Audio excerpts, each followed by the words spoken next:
Странските директни инвестиции во Република Македонија отворија многу нови работни места, како директни така и индиректни, но и ја раздвижија македонската економија. Токму за привлекувањето на овие инвестиции, самиот процес, како и за новите најави за инвестиции во регионот, меѓутоа и во државата, денеска разговарам со советникот за странски директни инвестиции Слободан Тодоровски. Господине Тодоровски, најпрво добре дојдовте во студиото на телевизија Мега и ви благодарам за времето кое го одвоивте. Добар ден и благодарам на вашата покана. Јас ќе започнам со она што е најактуелно и верувам дека најповеќе ќе ги интересира гледачите на нашата телевизија, тоа се токму инвестициите во овој регион. На крајот на минатата година имавме можност да најавиме две нови инвестиции. Станува збор за грчките компании Цераметал и Пластики. Ајде накратко да започнеме со Цераметал најпрво, самиот процес, како се одвиваа преговорите и до каде се моментално работите со Цераметал. Така, благодарам на вашето прашање. Цераметал, тоа е компанија значи од Атина, Грција.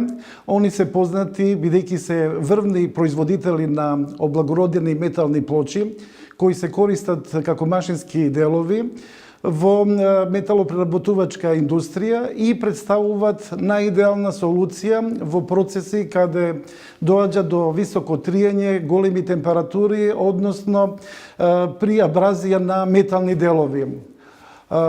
Битно е да се напомене дека оваа технологија од Цераметал е нивен патент, односно нивен изум, и има широка примена во тешка индустрија, во енергетика, во рударство и при производство на цемент. Исто така компанијата е позната да има широка мрежа на клиенти, а нејзините финални производи се извезуваат во многу земји.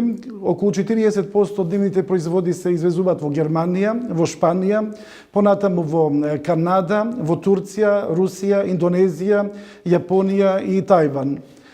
Она што е битно за Цераметал да се напомене дека во текот на минатата година имаат купено градежно неизградено земјиште во површина од 45.000 метри квадратни во индустријска зона Жабени. Во таа смисла, нивниот проект предвидува во прва фаза да се изгради затворен производен објект во површина од 5.000 метри квадратни, кој после неколку години ќе биде проширен во една модерна производна инфраструктура, фабрика со вкупна површина од 23.700 метри квадратни. Инаку, почетната инвестиција предвидува околу 5 милиони евра и со финализирање на проектот ќе изнесува околу 12 милиони евра. Што кога станува збор за отворањето на работните места во оваа компанија? Во однос на работните места, оваа компанија ќе обезбеди значителен број на работни места. Во првата фаза се планира вработување на 150 лица. Покрај овие 150 значи, лица ќе бидат обезбедени и индиректни вработувања на околу 30 лица кои директно ќе асистират за потребите на Цераметал.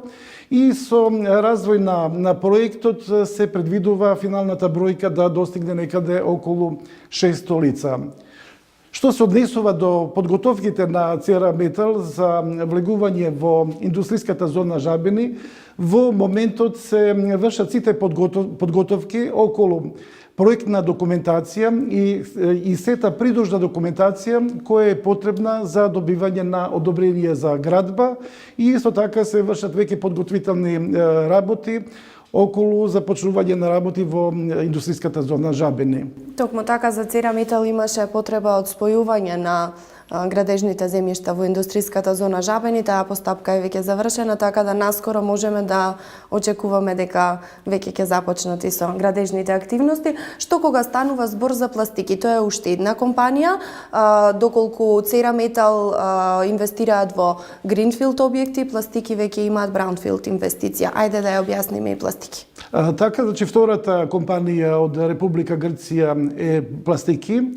Се работи за семена компанија која има дугогодишна традиција, работат на полето на производство на пластични материјали и исто така на производство на изолациони материјали кои се применуваат во големи инфраструктурни објекти како што се патишта, мостови, метро станици, тунели.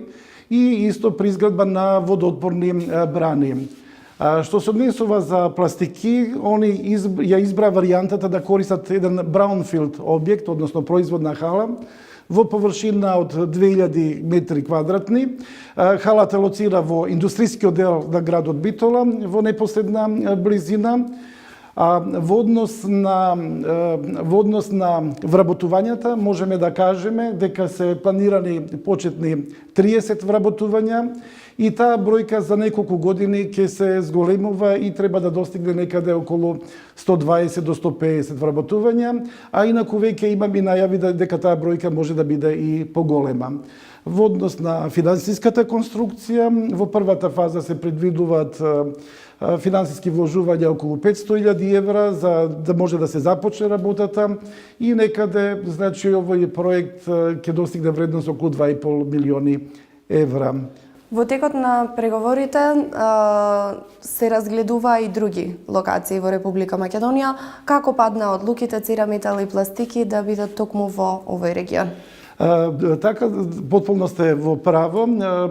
Покрај тоа што е разгледувана Република Македонија, Цераметал во пред 2 години, значи, имаше размислување за својата дејност да ја прошири или во Бугарија, како земја членка на Европска Унија, или во Србија, која исто така конкурентна на Република Македонија. Во однос на Република Македонија имавме можност да ги посетиме скоро сите региони, почнувајќи од Скопскиот, Вардарскиот, Источниот, Југоисточниот регион. Меѓутоа морам да кажам, при првата посета на Битола, односно Пелагонискиот регион, таа слика кај инвеститорот, значи, потполно е изменета во врска со можностите за инвестирање, пред се за градот Битола како еден убав, значи, град, културен, историски центар и пред се, значи, инфраструктурните можности кои Битола ги овозможува за водење на бизнис.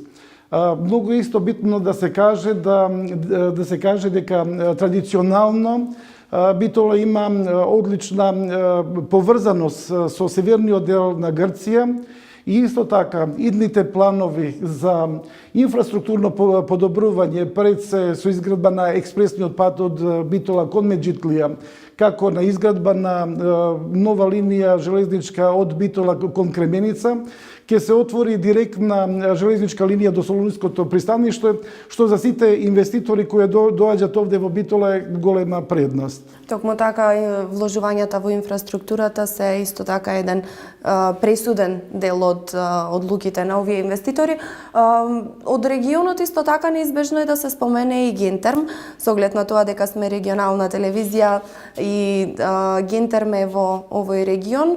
Веќе неколку месеци работат со полн капацитет и таму беа отворени голем број на нови работни места. Какви се резултатите, какви се впечатоците после овие изминати неколку месеци и дали еве и за во тој дел каде има уште една индустријска зона може да најавиме некоја нова инвестиција?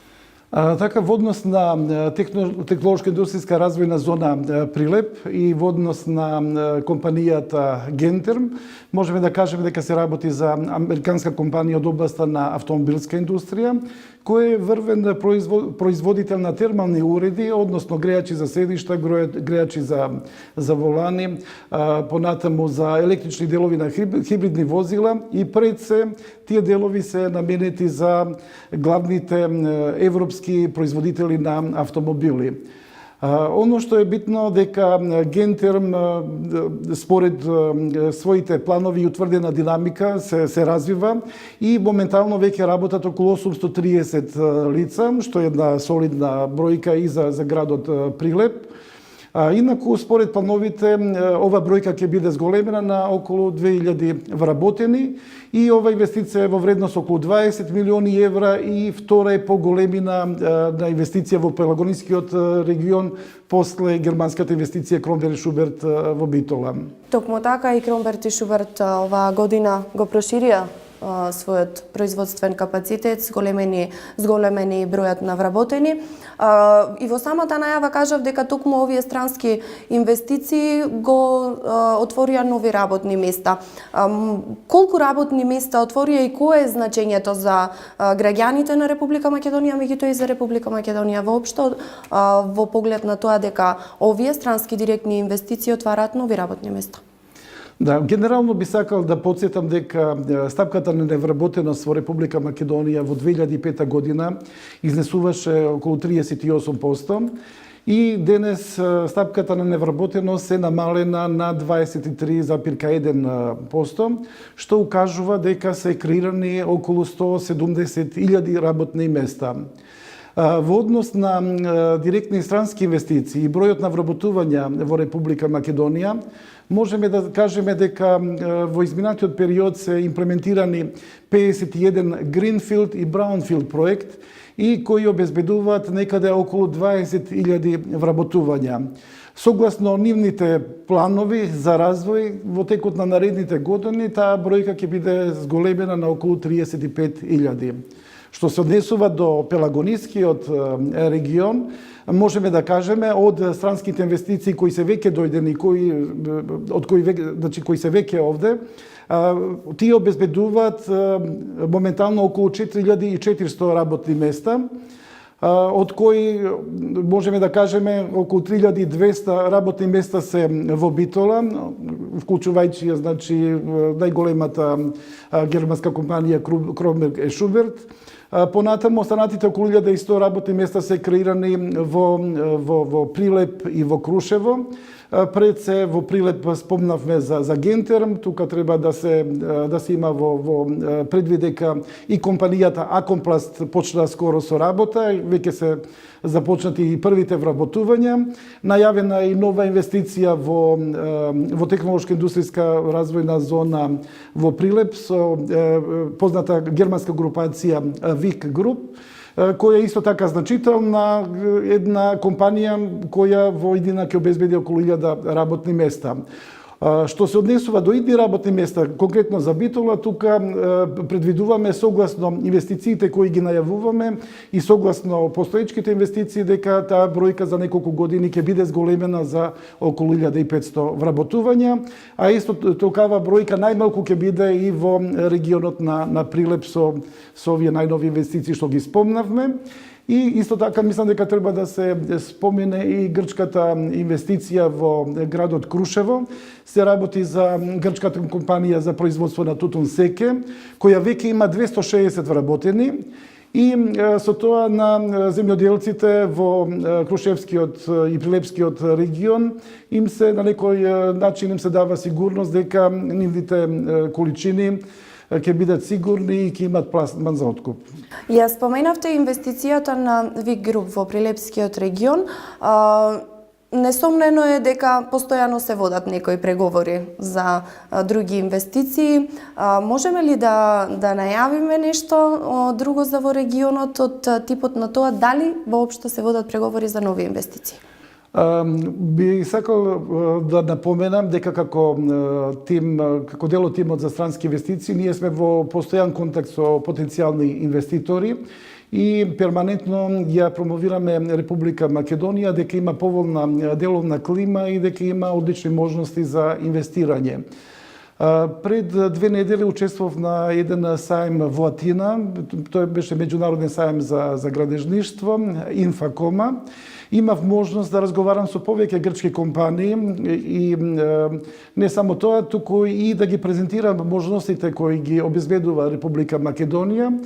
И она што е значајно дека во тие контакти гледам дека има интерес и веќе се најавени одредени посети на Република Македонија. Конкретно за Битола можеме да кажеме дека моментално постои интерес од една помала, значи грчка компанија која е во областа на прехранбена индустрија. Они се во завршна фаза на испитување на локација така да очекуваме набрзо да имаме резултати од целова постапка за привлекување на странски инвестиции. Инаку кај нас е пракса да секоја компанија кога ќе донесе одлука или да ја објави на веб страницата или значи преку изјава во средства за јавно информирање, значи во нашите домашни да објави дека ќе изврши одредена инвестиција, односно ќе започне со работа во Македонија. Споменавте дека многу често ја представуваме Република Македонија на тие меѓународни саеми, каде имате можност да се сретнете токму со вакви компании, од тука тргнуваат сите разговори. Колку на ваквите саеми, на ваквите средби со потенцијални инвеститори влијаат позитивно во однос на нивната одлука овие мерки кои ги споменавме како инфраструктура, поврзување со други држави, поволната бизнис клима, меѓутоа и признанијата од меѓународните извештаи. Мораме да ги споменеме Doing Business, рангирањето на Република Македонија како економски слободна зона. Колку се тоа го препознаваат потенцијалните инвеститори, колку тоа влијае на нивната одлука? Сигурно дека инвеститори сите овие извештаи кои укажуваат и кои оценуваат каква е деловната состојба и економската состојба во Република Македонија придонесуваат инвеститорите полесно да донесат одлука дали ќе посетат Република Македонија или дали ќе инвестираат. Ако се задржиме на извештајот Doing Business Report, кој е извештај на Светската банка, можеме да видиме дека Република Македонија е забележително рангирана на 10-то место во светот од вкупно 190 економии или држави, односно рангирана е на 5-то место веднаш по скандинавските земји и Велика Британија и исто така рангирана е на прво место во регионот на Југоисточна Европа, што значи дека Република Македонија се става на мапа на потенцијални инвеститори. Овие извештаи се исто така корисни за инвеститорите, бидејќи дават една компаративна анализа. Кога кажуваме компаративна анализа, укажуваат, односно дават информации каква е состојбата за водење на бизнис во Република Македонија во компарација со локациите каде овие инвеститори имат производни капацитети во други делови во Европа. Значи, овие извештаи им служат да направат една збирна информација и исто така во овие извештаи обично Република Македонија стават меѓу првите 5-6 земји кои се значи во потесен круг на избор каде би требале да извршат инвестиција. Она што е битно, тоа е битно да од извештајот инвеститорите може да видат дека бизнис или деловната клима во Македонија е на исто или на приближно исто ниво како што е во нивните земји. Исто така е многу битно да се каже дека овие извештаи укажуваат дека економскиот и финансискиот систем на Република Македонија е многу стабилен од една страна, од друга страна македонските компании кои се добавувачи ги имат сите стандарди за да можат да ја обавуваат дејност, добавуваат за потреби на една позната странска или меѓународна компанија. Исто така, овие извештаи ги земат во предвид и размислувањата на инвеститорите кои се веќе присутни во Република Македонија. Сака да слушнат мислење дали деловната клима во Македонија е подобрена од моментот кога започна да работат. Така да сите тие извештаи укажуваат дека е многу подобрена клима во последните години и откако тие се присутни во Македонија. И исто така тие извештаи се многу битни за позиционирањето на домашните компании кои се извозно ориентирани и затварање на врати кон меѓународните пазари. Ги спомнавте и другите извештаи, накратко би сакал да кажам дека исто така и извештајот на реномираната агенција IBM покажува дека во последните години Република Македонија е рангирана на прво место по број на креирани, односно отворени нови работни места по глава на жител, а во однос на странски директни инвестиции. И всушност овој извештај е валоризација на досегашните политики дека привлекувањето на странски инвестиции дава резултати. Треба да се земе во предвид, кога кажуваме привлекување на странски инвестиции, дека Република Македонија дека се води голема борба, бидејќи јака конкурентна борба помеѓу земјите во регионот. Пред се тука се Бугарија, Србија, од Централна и Источна Европа, тука се Словачка, Унгарија, Литванија, Естонија. А во последно време може да се видат и земјите од Централна Америка, како и земјите од заливот, како што се Саудитска Арабија, Емирати или други земји. Сите тие значи се наведени во извештајот на IBM, што значи дека јака конкуренција, сите се борат да донесат нови инвестиции, да креираат нови работни места. Во однос на со оглед дека сме креирали најголем број на работни места, за податок, најголем број на работни места се креирани во транспортниот сектор, односно во автомобилската индустрија и електроника. Токму така, сега, доколку сето ова е позитивно и оди во прилог на донесувањето одлуки на нови потенцијални инвеститори, неизбежно е да се спомене оваа политичка ситуација во која Република Македонија се наоѓа веќе подолг период. Дали и колку тоа влијае на одлуките, колку инвеститорите кои веќе ги имаме, меѓутоа и оние потенцијалните се интересираат и се засегнати од оваа ситуација која имаме? Секако дека актуелната политичка криза има сериозно влијание во процесот на привлекување на странски инвестиции. Исто така има влијание и врз домашните компании, врз јавната потрошувачка и генерално врз економскиот развој или раст во Република Македонија. Кога сме кај странските инвеститори, кај нив постои поголема загриженост или резервираност во моментот на соопштување на одлука дека се подготвени да започнат со инвестициите во Република Македонија. Од друга страна, почнуваат полека да се пролонгираат одредени посети или да се забавуваат. Понатаму, наместо да се поставуваат некои прашања кои се во однос за прашања кои треба да ги реши локална самоуправа, се поставуваат прашања до кога ќе трае политичка криза, дали скоро ќе се реши, дали ќе има влада, дали ќе нема влада, во случај на промени, дали ќе има некои последици по нивниот бизнис. И она што е најбитно, како најголема опасност е тоа да може да донесат одлука, да направат инвестирање во некоја друга земја кои имат слични услови за инвестирање како што е Македонија, но кои имат поголем степен на политичка стабилност. Тука е опасноста. Втора работа, ако ми дозволите да кажам накратко, дека македонските домашни компании они работат во услови на домашни политики, на домашно деловно обкружување. За нив е најголема опасност политичка криза да не ги попречи нивните планови за развој, за иновации, за модернизација, за отварање на нови работни места, за модернизација на постоечката нивна инфраструктура и што се однесува на обука или за креирање на нов број на работни места. Тука се јавна потрошувачка на сите граѓани, исто може да биде доведена во одреден степен на прашање, да се, бидејќи сите сме загрижени, бидејќи кризата трае малку подолг временски период, и може да се односи на јавната потрошувачка, дали сме спремни нешто да купиме, и се тоа може да се одрази на проектираниот раст на економијата. Секако, покрај домашната политичка криза има и други фактори кои влијаат. Тоа се моменталната состојба во Европска унија, финансиска криза, посебно во Грција, наш сосед, безбедноста состојба и на Балканот, и од бегалската криза која неодамна беше поприсутна. Исто така, тука и излегувањето на Велика Британија од Европска унија и други фактори кои можат исто така да влијат на инвеститорите.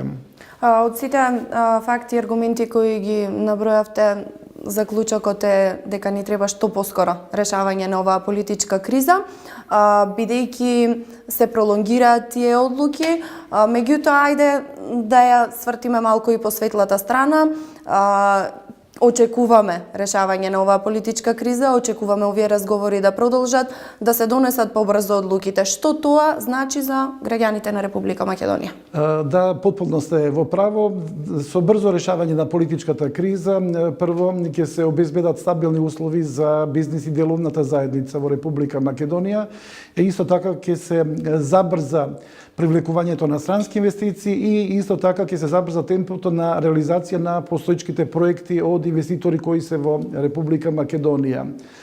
Во однос на директни странски инвестиции би сакал да потенцирам дека директен бенефит за Република Македонија е дека тие покрај економскиот раст носат директни вработувања, носат индиректни вработувања во зголемена соработка со домашни компании, понатамо пренесување на висока технологија и практики, трансфер на знаења, зголемување на извоз и диверзификација на извозот со производи на поголема додадена вредност, понатамо зголемување на способностите на квалификувана работна сила, бидејќи се планират и поголеми капитално интензивни инвестиции со поголема додадена вредност кои не се само базирани на ниска цена на трудот, туку каде се потребни посебни специфични знаења.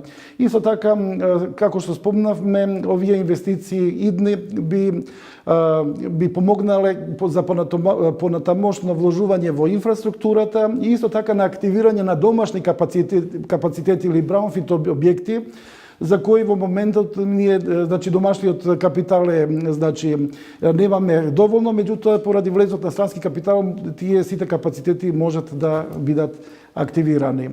Ова денешно интервју би сакала да го завршам и со прашањето. Странските директни инвестиции ги објаснивме, меѓутоа какви се поволностите за нашите домашни македонски компании? Сигурно дека покрај странските директни инвестиции кои имат бенефит за нашата држава, од нивниот влез може да се каже дека исто бенефит имат и македонските компании добавувачи. Од влегување на една странска компанија значи дека се активират ресурси, како што се правна служба, бидејќи треба да имат адвокати, консултанти, преведувачи, понатамо финансиски и сметководствени услуги, изработка на проектна документација, ангажирање на градежна фирма да се изгради објект, осигурување на имоти и лица, физичко и техничко обезбедување, катеринг, например, ако земем во предвид дека компанијата Кромберг и Шуберт има околу 3200 вработени, тој секојдневно обезбедување по еден, да кажеме, дневно оброк. Тука се логистички и транспортни услуги. Така да може да кажеме дека и за домашни компании се отварат услови за поголема соработка со странските инвеститори, а од друга страна, и голем број на индиректни вработувања. За домашните компании исто така се отвара и можност да бидат добавувачи не само за странски инвеститори кои се во Република Македонија, туку и за странски инвеститори, односно странски компании кои лоцират во Централна и Западна Европа. Исто така можеме да кажеме, кога зборуваме за бенефициите за домашни компании, дека и тие имат можност исто така да ги искористат сите бенефиции кои се во согласно со Законот за технолошко-индустријски развојни зони. Како што знаете, сите компании странски што се регистрирани во Република Македонија, тие се регистрирани како домашни правни македонски субјекти. Законот за технолошко-индустријски развојни зони не прави никаква разлика за компании. Тие се сите домашни правни субјекти. Разликата е во однос на потеклото на капиталот. Ако е домашно потекло на капиталот за домашни компании, доколку е странско потекло, тогаш ние кажуваме странски компании. Законот за технолошки индустријски развојни зони е јасен, тој е ист за сите компании, не прави никаква разлика. Тоа го докажува и подпишување на договор со две македонски компании, со ТТ Пласт и Хајтек, кои ќе имат можност да работат во технолошка индустријска развојна зона Бунарџик во Скопје. И во оваа прилика би сакале да потенцираме и да дадеме апел до нашите домашни компании да ги искористат сите, да кажеме, сите услови кои се предвидени според законот за технолошка индустријска развојна зона и да може да ги користат сите тие услови како што ги користат и другите компании, значи во тие зони. Би сакал да напоменам, кога кажуваме околу условите, тоа не значи дека некоја домашна компанија ќе ги затвори капацитетите и само ќе се пресели физички во технолошка индустријска развојна зона, туку треба да имат издржлив бизнис план. Понатаму треба да се подготвени за проширување на производство, значи за изградба на гринфилд одредена хала и нивното производство би требало да биде слично или различно од производството што го има претходно. Токму така овој денешен разговор го завршуваме со една убава порака, со еден повик до сите домашни компании да можат да ги искористат овие поволности кои им се нудат. Јас ќе ви се заблагодарам за ова ваше гостување. Се надевам дека ќе имаме можност да разговараме и за најава на нови инвестиции како во регионот, така и во Република Македонија воопшто. Да, ви благодарам на поканата и во овој завршен дел би сакал да кажам исто така што се однесува до градот Битола и Пелагонија, дека има изворедна традиција и култура што се однесува до квалификувани знаења за млади луѓе, има одлични средни школи и висококвалитетни високообразовни институции, бидејќи баш во разговорите што ги имав со потенцијалните странски инвеститори кои веќе објавија нивна одлука да инвестират во Република Македонија, пред се многу задоволни од можностите да имат кадар од Битола и Битолскиот регион. И она што е посебно за нив важно е дека смета дека Битола и околните на Битола, значи е прекрасен град, дека има одлични услови за социјален и културен живот и дека можат слободно да се движат, дека луѓето се посебно пријателски расположени кај нив, и сите тие овие параметри придонесуваат да се чувствуваат задоволни, како и, да кажеме, традицијата што имат битолчани со делови или да кажеме, со градовите од Северна Грција, така да сметам да вистина дека Пелагонискиот регион и градот Битола овозможуваат одлични услови како за странски компании, така и за домашни за водење бизнес. Одлично, ова интервју го завршивме со комплименти кои ги пренесувате токму од овие инвеститори кои веќе ги имаме, меѓутоа и од потенцијалните. Уште еднаш ви благодарам за вашето гостување во телевизија Мега. Ви благодарам. Почитувани гледачи, тука е крајот на ова интервју на телевизија Мега. Странски директни инвестиции, нови работни места, поволности за домашните компании, директни и индиректни вработувања, најава за нови инвестиции, секако со надеж за што поскоро решавање на политичката криза и уште повеќе нови инвестиции во Република Македонија. Ви благодарам за вашето внимание.